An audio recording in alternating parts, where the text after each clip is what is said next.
જન્મ મરણના દાખલામાં નામ બદલવા નવા નિયમો. જાણો શું બદલાયું. ગુજરાત સરકારે જન્મ મરણ દાખલામાં નામ સુધારા માટે નવી એડવાઇઝરી જાહેર કરી.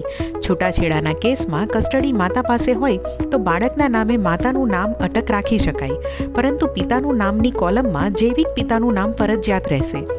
માતા પિતા સાથે રહેતા હોય તો પણ બાળકના નામે માતાનું નામ અટક રાખવાની છૂટ. હવે મિડલ નેમ અને લાસ્ટ નેમ નાખવું ઓપ્શનલ, ફક્ત બાળકનું નામ પણ માન્ય. નામનો ક્રમ બદલવો પણ માન્ય. અટક બાળકનું નામ પિતાનું નામ રાખી શકાય.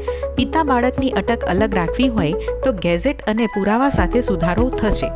મરણના પ્રમાણપત્રમાં પિતા કે પતિનું નામ અટક લખવું હવે વૈકલ્પિક.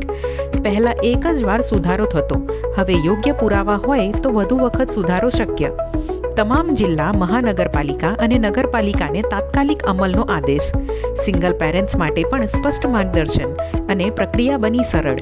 માહિતી જાણો, દસ્તાવેજ સાચા રાખો અને અરજી કરો સરળતાથી.